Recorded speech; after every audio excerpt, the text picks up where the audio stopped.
Hello, నేను మీ సిఎస్రావు. ఇచ్చిన మాట తప్పరు సోనియా గాంధీ. అలాగే ఒకసారి మాట ఇచ్చిన తర్వాత ఎంత రాజకీయ నష్టమైనప్పటికీ కూడా ఆమె నెరవేరుస్తారు అనే దానికి నిదర్శనం ప్రత్యేక రాష్ట్రంగా తెలంగాణని ఏర్పాటు చేయడమే. ఆమె ఇచ్చినటువంటి హామీ మేరకు తెలంగాణని ఏర్పాటు చేశారు.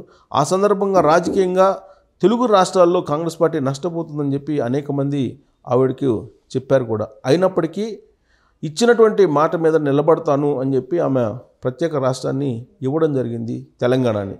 అయితే రాజకీయంగా మాత్రం నష్టపోయింది ఆంధ్రప్రదేశ్లో, అలాగే తెలంగాణలో కూడా కాంగ్రెస్ పార్టీ. అయినప్పటికీ ఆమె ఏమాత్రం వెరవలేదు. ఆమె ధైర్యంతో మళ్ళీ రెండు రాష్ట్రాల్లో కూడా కాంగ్రెస్ పార్టీని అధికారంలో తీసుకురావడానికి ప్లాన్ చేశారు. తెలంగాణలో సక్సెస్ అయ్యారు. ఇప్పుడు ఆంధ్రప్రదేశ్లో సక్సెస్ కావాలని సోనియా గాంధీ ఇప్పుడు అడుగులు వేస్తూ ఉన్నారు. అంతేకాదు, ఒకసారి సోనియా గాంధీ పగబడితే రాజకీయంగా అంతం చూసేంత వరకు కూడా వదిలిపెట్టరు అనేది కాంగ్రెస్ పార్టీ వర్గాల్లో వినిపించేటువంటి మాట. ప్రత్యేకించి జగన్మోహన్ రెడ్డి యొక్క రాజకీయం గురించి ఆమె చాలా సీరియస్గా అప్పట్లోనే ఉన్నారు అనేది జగన్మోహన్ రెడ్డి ఫ్యామిలీ గురించి తెలిసినటువంటి వాళ్ళు చెప్తున్నటువంటి మాట కూడా. అప్పట్లో కాంగ్రెస్ పార్టీలో ఉన్నటువంటి ఎంపీలు కూడా అదే మాట అన్నారు. ఒకసారి ఉత్తర భారతానికి సంబంధించినటువంటి నేతలు పగబడితే వదలరు అనేది అప్పట్లో కొంతమంది ఎంపీలు కూడా వినిపించారు. అందుకే జగన్మోహన్ రెడ్డి యొక్క అంతం చూడటానికి రాజకీయంగా సోనియా గాంధీ అడుగులు వేస్తూ ఉన్నారు అనేది ఇప్పుడు తాజాగా జరుగుతున్నటువంటి రాజకీయ చర్చ. అందుకే ఇప్పుడు సోనియా గాంధీ ప్లాన్ ప్రకారం, సోనియా గాంధీ వ్యూహాల ప్రకారం ఇప్పుడు ఆంధ్రప్రదేశ్లో శరవేగంగా మారబోతున్నాయి రాజకీయాలు. అందులో భాగంగా కాంగ్రెస్ పార్టీని బలోపేతం చేసేదానికి ఇప్పుడు సోనియా గాంధీ వేగంగా పావులు కదుపుతున్నటువంటి ప్రస్తుతంలో పూర్వపు కాంగ్రెస్ పార్టీకి సంబంధించినటువంటి నేతలు ఎవరైతే ఉన్నారో వాళ్ళందరినీ కూడా ఆహ్వానిస్తున్నారు. వైఎస్ఆర్ కాంగ్రెస్ పార్టీకి వెళ్ళినటువంటి నేతలందరూ కూడా మళ్ళీ తిరిగి రావాలి కాంగ్రెస్ పార్టీకి అనేది ఆల్రెడీ గిడుగు రుద్రరాజు ఇప్పుడున్నటువంటి పిసిసి అధ్యక్షుడు పిలుపునివ్వడం జరిగింది. కేవీపీ కూడా అందుకు సంబంధించినటువంటి ఆపరేషన్స్ను కొనసాగిస్తున్నారు. మరోవైపు పల్లవరాజు ఉత్తరాంధ్రలో కాంగ్రెస్ పార్టీ బలోపేతం చేయడానికి ప్రయత్నం చేస్తూ ఉన్నారు. ఇదంతా ఒక ఎత్తు అయితే, ఆంధ్రప్రదేశ్ చివరి ముఖ్యమంత్రిగా ఉమ్మడి ఆంధ్రప్రదేశ్కి చేసినటువంటి కిరణ్ కుమార్ రెడ్డి మీద కూడా కాంగ్రెస్ పార్టీ ఆపరేషన్ ప్రారంభించింది అనేది కూడా వినిపిస్తుంది. అయితే ఆయన రాజకీయపరమైనటువంటి కెరీర్ గత 10 ఏళ్ల నుంచి డిజాస్టర్గా ఉందనేది అందరికీ తెలిసినటువంటి విషయమే. ఆయన ఎక్కడో కూడా కుదురుకోవట్లేదు రాజకీయంగా. గతంలో రాజకీయ నేపథ్యం ఉన్నటువంటి ఫ్యామిలీ నుంచి ఆయన వచ్చారు. చిత్తూరు కేంద్రంగా చేసుకొని ఆయన తరతరాలుగా రాజకీయ నేపథ్యం ఉన్నటువంటి కుటుంబం నుంచి వచ్చినటువంటి కిరణ్ కుమార్ రెడ్డి స్పీకర్గా ఉమ్మడి ఆంధ్రప్రదేశ్లో చేశారు. రాజశేఖర రెడ్డి మరణానంతరం రోసియా సీఎం అయ్యారు. రోసియా సీఎంగా ఉండగానే ఆయన ఏఐసిసి తోటి లాబింగ్ చేసి ముఖ్యమంత్రి పదవిని నేరుగా అందుకోగలిగారు కిరణ్ కుమార్ రెడ్డి. మంత్రి పదవి నిర్వహించకుండా నేరుగా ముఖ్యమంత్రి అయినటువంటి వాళ్ళల్లో కిరణ్ కుమార్ రెడ్డి మొదటి వాళ్ళు. ఇప్పుడు తాజాగా రేవంత్ రెడ్డి రెండవ వారుగా ఇప్పుడు తెలంగాణలో కనిపిస్తూ ఉన్నారు. అయితే కిరణ్ కుమార్ రెడ్డి ఉమ్మడి ఆంధ్రప్రదేశ్కి చివరి ముఖ్యమంత్రి. ఆయన కాంగ్రెస్ పార్టీకి వీర విధేయుడిగా ఉండేవాళ్ళు. అయితే రాష్ట్రం విడిపోయిన తర్వాత ఆయన ఆ పార్టీని వీడక తప్పనటువంటి పరిస్థితి ఏర్పడింది.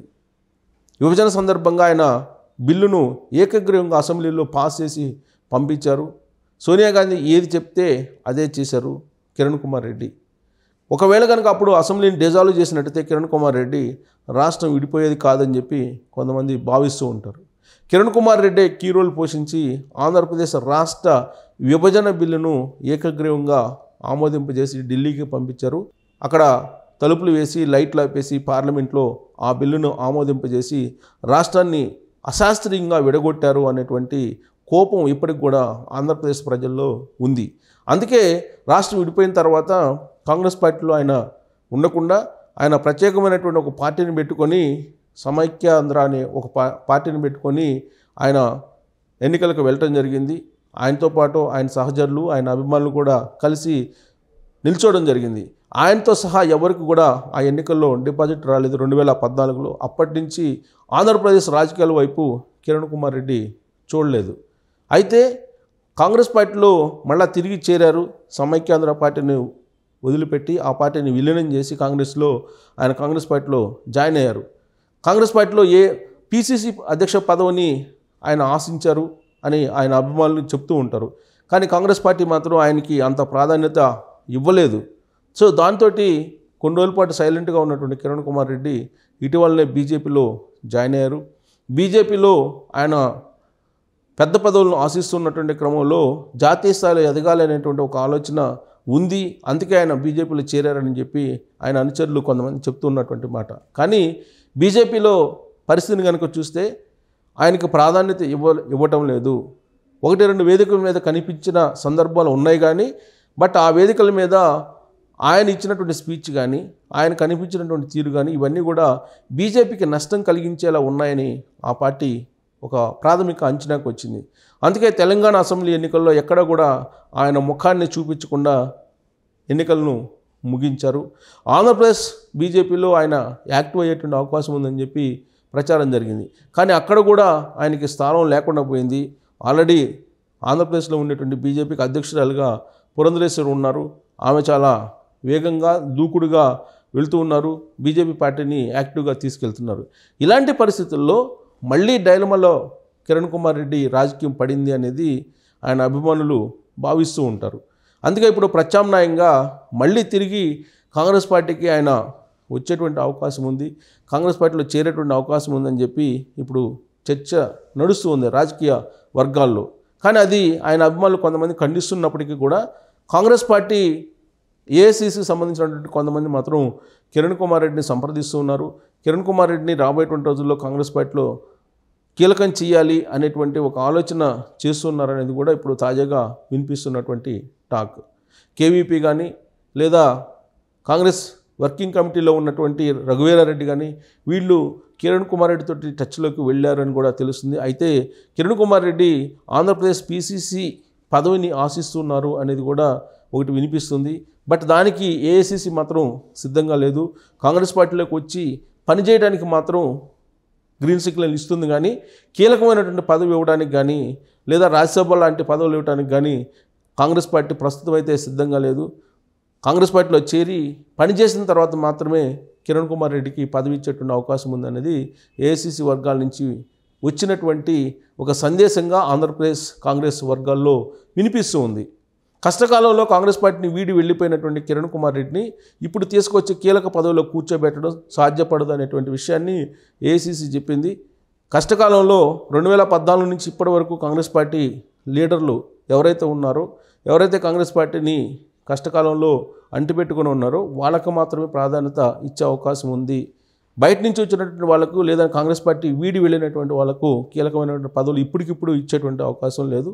పార్టీలో వచ్చి పూర్వవైభవం తీసుకొచ్చిన తర్వాత మాత్రమే కీలకమైనటువంటి పదవులు ఇచ్చే అవకాశం ఉందని చెప్పి ఏఐసీసీ చెప్తుంది. దానికి ఉదాహరణగా రేవంత్ రెడ్డి ఎపిసోడ్ని చెప్తూ ఉంది, ఉదాహరిస్తున్నటువంటి పరిస్థితి. ఇప్పుడున్నటువంటి పరిస్థితుల్లో కిరణ్ కుమార్ రెడ్డికి మరొక మార్గం లేదు రాజకీయాల్లో మళ్ళీ నిలదొక్కోవాలంటే అనేది కూడా ఆయన అభిమానుల్లో ఉండేటువంటి కొందరు భావిస్తూ ఉన్నారు. అందుకే మళ్ళీ కాంగ్రెస్ పార్టీలో ఆయన చేర్చడానికి, కాంగ్రెస్ పార్టీలో చేర్చుకోవడానికి ఒత్తిడి తీసుకొస్తూ ఉన్నారు ఆయన అభిమానులు. అలాగే ఏఐసీసీ కాంగ్రెస్ పార్టీకి సంబంధించిన లీడర్లు కూడా ఆహ్వానిస్తున్నారు. కాబట్టి పూర్వపు కాంగ్రెస్ పార్టీ లీడర్లని ఇప్పుడు కిరణ్ కుమార్ రెడ్డిని కాంగ్రెస్ పార్టీలో చేర్చాలి, కిరణ్ కుమార్ రెడ్డిని కాంగ్రెస్ పార్టీలోకి వెళ్ళాలి అనేది ఇప్పుడు ఆయన అభిమానులే కొంతమంది ఒత్తిడి చేసుకున్నటువంటి పరిస్థితుల్లో కిరణ్ కుమార్ రెడ్డిని ఏఐసీసీ ఆదరించేటువంటి అవకాశం ఉందా, లేదంటే స్వచ్ఛందంగా కాంగ్రెస్ పార్టీలో చేరి కిరణ్ కుమార్ రెడ్డి కాంగ్రెస్ పార్టీకి సేవలు చేసేటువంటి అవకాశం ఉందా? ఇప్పుడున్నటువంటి పరిస్థితుల్లో ఆయనకి బీజేపీ బెటర్ అవుతుందా లేదంటే కాంగ్రెస్ పార్టీ బెటర్ అవుతుందా అని అంటే బీజేపీలో ఆయనకి కీలకమైనటువంటి పదవులు ఇచ్చేటువంటి అవకాశం లేదనేది కమలనాథుల్లో వినిపిస్తున్నటువంటి బలమైనటువంటి టాక్. కాబట్టి ప్రత్యామ్నాయంగా కాంగ్రెస్ పార్టీ ఆయనకి బెటర్ వేదిక అవుతుంది అనేది ఆయన అభిమానుల్లో ఉండేటువంటి చాలామంది భావిస్తున్న తరుణంలో ఆయన పయనం ఎటు కాంగ్రెస్ పార్టీ ఆయన మీద ఆపరేషన్ చేస్తూ ఉంది కాబట్టి అది ఫలించేటువంటి అవకాశం ఉందా లేదా అనేది చూడాల్సి ఉంది. Thank you very much.